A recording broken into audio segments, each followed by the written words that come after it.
Hello, welcome to agri time learn agriculture with me. Dear agrians, आज के इस session में हम डिस्कस करने वाले हैं CGPAT एग्ज़ाम 2023 के लिए clean and clear MCQs। Session का नाम है अंतिम प्रहार, जिसमें हम डिस्कस करने वाले हैं फसल उत्पादन एवं उद्यान शास्त्र के महत्वपूर्ण प्रश्नों के बारे में। वीडियो जो है स्टार्ट करने से पहले आपको अगर प्री एग्रीकल्चर टेस्ट के लिए कंप्लीट जो स्टडी मटेरियल है अगर वो चाहिए, जैसे कि आपका एग्रोनॉमी और हॉर्टिकल्चर जिसको अपन AG2 बोलते हैं, एनिमल साइंस जिसको हम AG3 बोलते हैं, और फिजिक्स केमिस्ट्री बायोलॉजी और मैथ्स जिसको हम क्या बोलते हैं AG1 बोलते हैं। अगर इनका आपको कंप्लीट स्टडी मटेरियल चाहिए तो आपको सिर्फ़ और सिर्फ 199 रुपये में ये प्रोवाइड हो जाएगा। आपको ये प्राप्त करने के लिए 9009300882 में व्हाट्सअप करना है, ठीक है। चलिए क्वेश्चन की ओर बढ़ते हैं, और यहाँ पे जो हमारा फर्स्ट जो क्वेश्चन निकल के आता है वो कहता है कि सबसे ज़्यादा जो प्रोटीन है किस में पाई जाती है। यहाँ पे ऑप्शंस ध्यान से देखिएगा। ऑप्शन 1 में या A में दिया है चना ग्राम, B में दिया है मटर, यहाँ पे C ऑप्शंस में दिया है अरहर या पिजन पी, D ऑप्शन में दिया है आपका सोयाबीन। तो भाई आंसर कमेंट करना है, 10 सेकंड का टाइम है आपके पास, ठीक है। तो जल्दी से कमेंट करके बताओ इस क्वेश्चन का जो आंसर है वो क्या हो जाएगा, ठीक है। चलिए, इस जो क्वेश्चन है इसका जो आंसर है वो हो जाएगा आपका D ऑप्शन सोयाबीन। जो सोयाबीन होता है इन ऑप्शनों में से सबसे ज़्यादा उसमें प्रोटीन जो है वो पाई जाती है। तो क्वेश्चन 1 का जो आंसर है वो ऑप्शन D हो जाएगा। चलिए नेक्स्ट जो क्वेश्चन है उसकी बात करते हैं। जो दूसरा क्वेश्चन है वो है कि चना जो है जो ग्राम है उसकी जो प्रचलित और जो लोकप्रिय किस्म है वो कौन सी। ऑप्शन ए देखिए वरुणा है, आपका B में दिया है राजीव, C में दिया है आरकेल और D में दिया है उज्जैन 21। आप सभी का जो टाइमिंग है वो स्टार्ट होता है अब। चलिए जल्दी कमेंट करके बताइए कि चना की जो प्रचलित व लोकप्रिय किस्म है वो इन ऑप्शनों में से कौन सा होगा। वरुणा, राजीव लोचन, आरकेल या फिर उज्जैन 21। टाइम अप हो गया। इसका जो राइट आंसर है वो हो जाएगा आपका क्या, उज्जैन 21, यानी कि ऑप्शन D इस क्वेश्चन का भी जो है राइट आंसर है। चलिए अगला जो क्वेश्चन है क्वेश्चन नंबर 3 उसकी ओर बढ़ते हैं। क्वेश्चन नंबर 3 जो है वो कहता है कि मिट्टी की पलट हल में कौन सा भाग कुंड की गहराई का नियंत्रण करता है। ऑप्शन ए में दिया है दाबरोधी, B में दिया है आपका कैल्विस, C में दिया है आपका काउलर और D में दिया है आपका फार। तो कमेंट करो भाई इस क्वेश्चन का जो राइट आंसर है वो क्या हो जाएगा। जो आपका मिट्टी पलट हल होता है ना उसमें कौन सा भाग कुंड की गहराई का नियंत्रण करता है, ये आपसे क्वेश्चन में पूछा जा रहा है। इस क्वेश्चन का जो राइट आंसर है वो हो जाएगा आपका क्या, क्लैविस, यानी कि ऑप्शन B क्वेश्चन 3 का राइट आंसर हो जाएगा। चलिए क्वेश्चन नंबर 4 देखते हैं। क्वेश्चन नंबर 4 क्या कहता है भाई। तो क्वेश्चन नंबर 4 कहता है कि काली मृदा का निर्माण किससे होता है, या काली मृदा जो है वो कैसे उसका निर्माण होता है भाई। तो क्रिस्टलाइन चट्टानों के अपघटन से होता है, कि आपका लावा के सोडिफिकेशन के द्वारा होता है, या आपका कछारी नदियाँ, सहायक नदियाँ व अन्य जलधाराओं द्वारा लाए गए जो तलछट होता है उसके द्वारा आपका जो काली मृदा उसका निर्माण होता है, या फिर इनमें से कोई भी ऑप्शन आपका सही नहीं है। तो जल्दी से कमेंट करके बताओ कि क्वेश्चन 4 का जो आंसर है वो क्या हो जाएगा। ये क्वेश्चन अक्सर आपके एग्ज़ाम में पूछा जाता है, काफ़ी इम्पोर्टेंट क्वेश्चन भी है। इसका जो राइट आंसर है वो हो जाएगा ऑप्शन B लावा के सोडिफिकेशन के द्वारा जो काली मृदा है उसका निर्माण होता है। बढ़ते हैं अगले क्वेश्चन की ओर। क्वेश्चन नंबर 5 जो है वो क्या कहता है। तो भाई कृषि विपणन क्षेत्र की देश की सर्वोच्च जो संस्था है वो कौन सी है।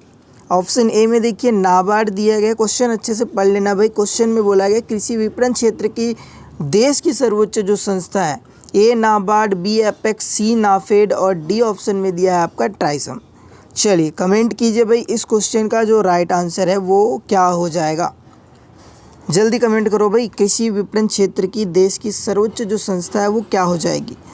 बहुत बढ़िया, इस क्वेश्चन का जो राइट आंसर है वो हो जाएगा ऑप्शन C यानी कि नाफेड। जिन एग्रियंस ने C कमेंट किया उन सभी का आंसर यहाँ पे बिल्कुल ही राइट होगा।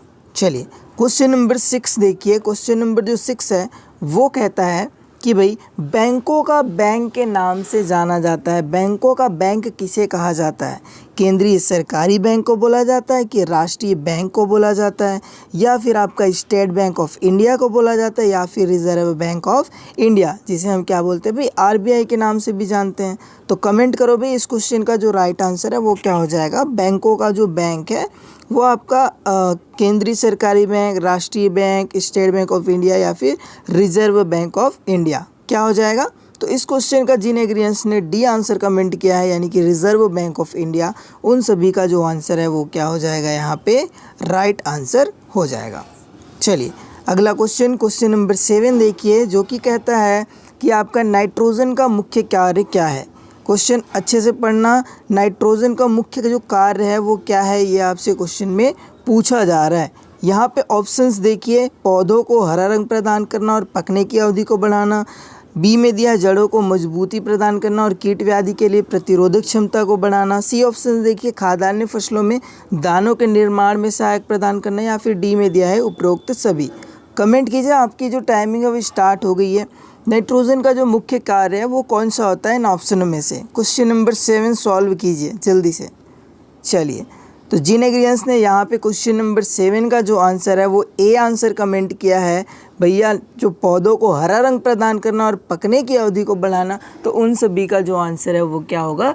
राइट होगा। अगर देखें जनरली, अगर पैडी के फील्ड में ही देखें तो अगर उसमें अगर यूरिया हम ज़्यादा डाल देते हैं तो जो फसल होती है वो अधिक हरा दिखाई देता है, साथ ही लंबे समय तक वो क्या होती है, उसका जो घास जो होता है ना, जो पैडी का जो प्लांट होता है वो जल्दी से आपका क्या होता है, येलो कलर का नहीं हो पाता। ठीक है, तो जो नाइट्रोजन का मेजर जो आपका कार्य होता है, वर्क होता है, वो क्या है? पौधों को हरा रंग प्रदान करना और पकने की अवधि को बढ़ावा देना। चलिए क्वेश्चन नंबर 8 देखिए, जो कि कहता है आपका कि भाई भारत का मुख्य तिलहनी फसल कौन सा है?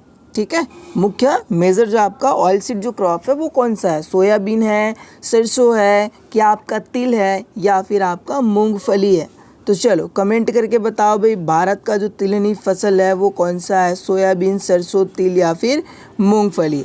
चलिए आपका जो टाइमिंग है वो स्टार्ट हो गया है, तो जल्दी से कमेंट करके कमेंट बॉक्स में बतला दीजिए। चलो ओके, तो यहाँ पे जिन एग्रीएंस ने क्वेश्चन नंबर 8 का जो आंसर है वो डी कमेंट किया है मूंगफली, उन सभी का जो आंसर है वो क्या हो जाएगा? राइट हो जाएगा भाई। भारत का जो मुख्य तिलहनी फसल है वो कौन सा है? तो वो है आपका मूंगफली। नेक्स्ट जो क्वेश्चन है वो कहता है अंतर्लंब दंड की लंबाई क्या होती है? भाई क्वेश्चन पूछा जा चुका है, याद रखना आपके एग्ज़ाम में। 2 मीटर होती है कि आपका यहाँ पे 3 मीटर होता है कि आपका 6 मीटर होता है या फिर आपका 10 मीटर होता है? चलिए कमेंट करके बताइए, जो अंतर्लंब दंड होता है ना, उसकी जो लंबाई है वो कितनी होती है?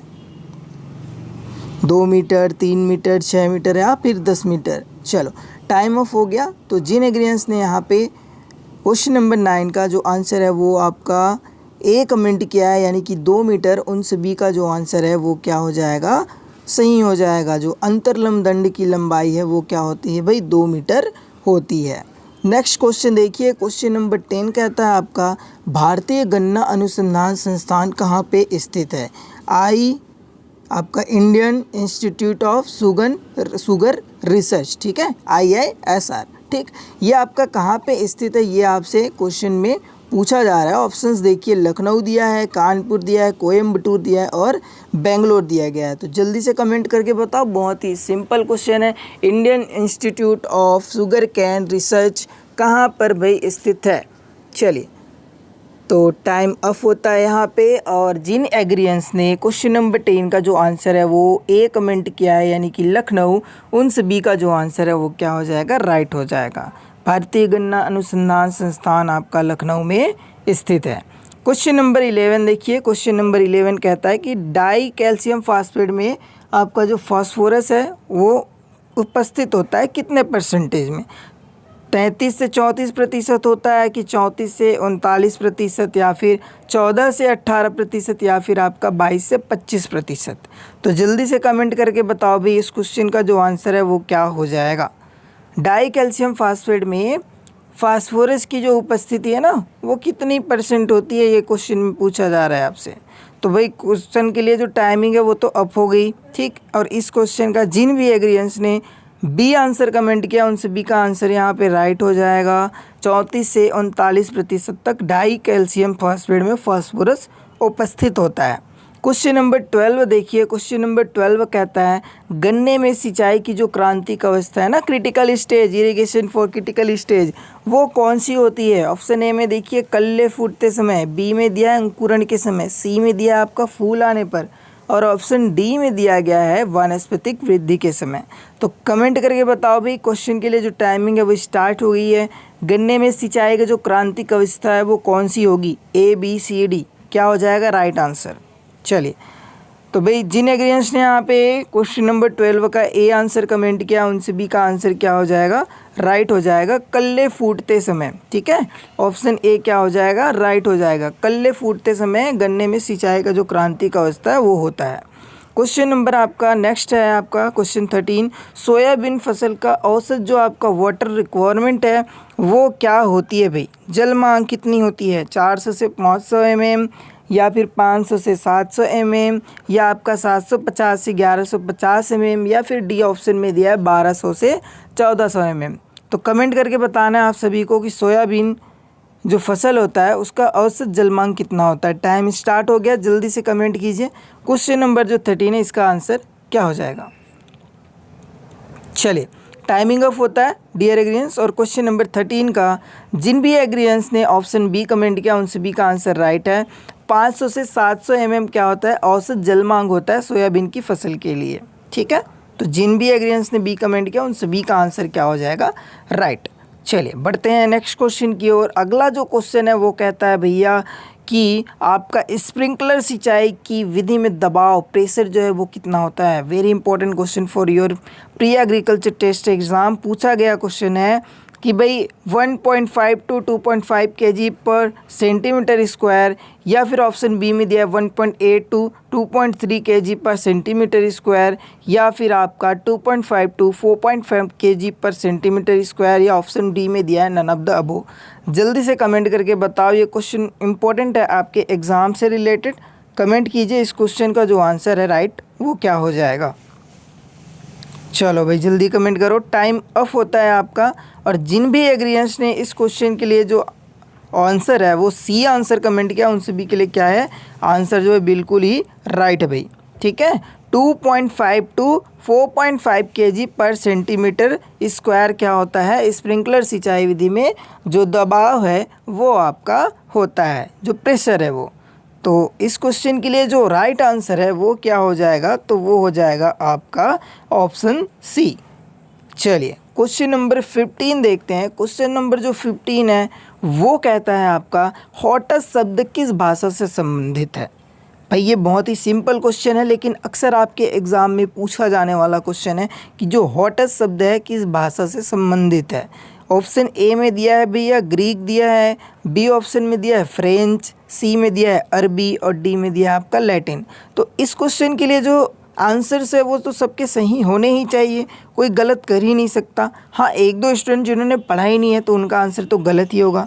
तो चलो जल्दी से कमेंट करके बताओ कि इस क्वेश्चन के लिए जो आंसर है राइट वो क्या हो जाएगा। भाई टाइमिंग स्टार्ट हो गई है और ख़त्म भी होने वाली है, ठीक है, जल्दी कमेंट करो।